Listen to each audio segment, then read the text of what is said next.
নমস্কার বন্ধুরা, welcome to শখের রান্নাঘর। শখের রান্নাঘরে তোমাদের সকলকে স্বাগত জানাই।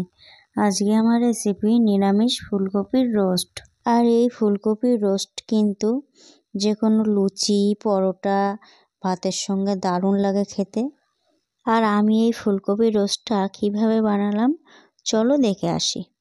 সবার প্রথমে আমি নিয়ে নিয়েছি দুটো মাঝারি সাইজের ফুলকপি। এরপর ফুলকপির মধ্যে আমি দিয়ে দেব ফুটন্ত গরম জল। তারপর আমি 10 মিনিটের জন্য ঢেকে রেখে দেব। এতে করে ফুলকপির মধ্যে যদি কোনো পোকামাকড় থাকে তাহলে সেই পোকাগুলো বেরিয়ে যাবে। আর ফুলকপি খেলেও অনেকেরই গ্যাসের সমস্যা হয়, এইভাবে ফুলকপি ভিজিয়ে রাখলে সেটাও আর হবে না।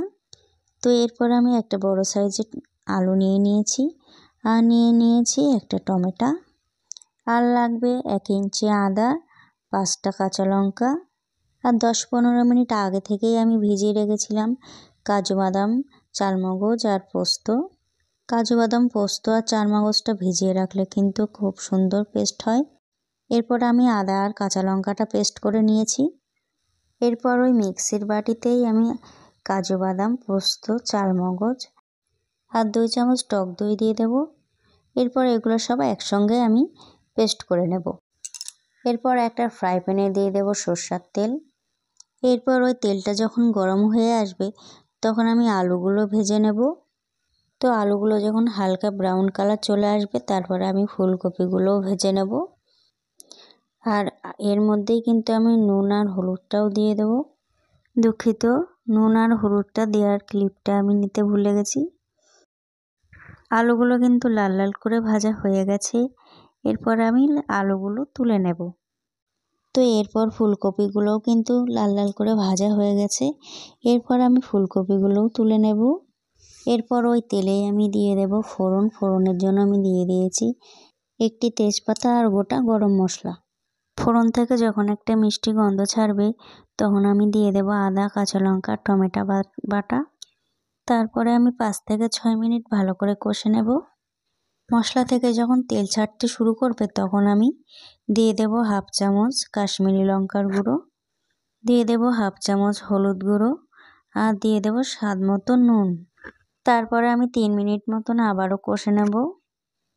তো এরপর আমি দিয়ে দেব 1 চামচ জিরে গুঁড়ো, স্বাদটাকে একটু বাড়িয়ে নেওয়ার জন্য দিয়ে দেব ধনে গুঁড়ো। তো এরপর আমি আরও 2 মিনিট মতন কষে নেব। তো এরপর আমি দিয়ে দেব কাজু বাদাম, পোস্ত, টক দইয়ের পেস্টটা। আর গ্যাসের আঁচটা কিন্তু আমি লো টু মিডিয়ামে রেখে দেব।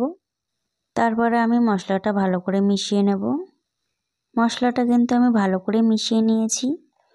এরপর আমি আলুগুলো দিয়ে দেব আর তাতে দিয়ে দেব স্বাদ মতো চিনি। তারপরে আমি আরও 5 মিনিট কষে নেব।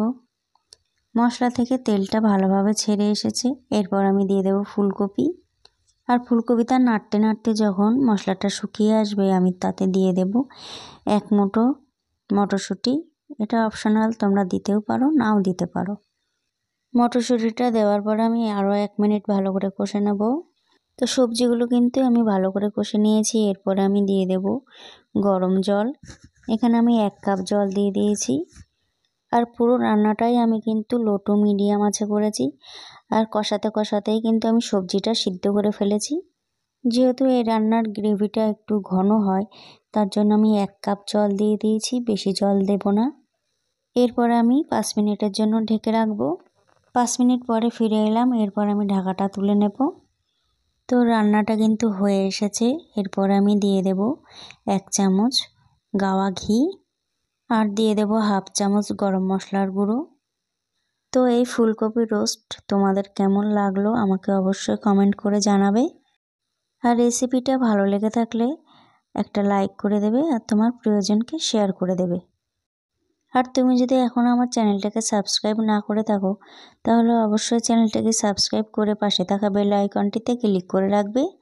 এতে আমি যখনই ভিডিও ছাড়বো সবার আগে পৌঁছে যাবে তোমার কাছে। তাহলে আজকের মতন এই পর্যন্ত। দেখা হচ্ছে অন্য কোনো রেসিপি নিয়ে। সবাই ভালো থাকবে, সুস্থ থাকবে। নমস্কার।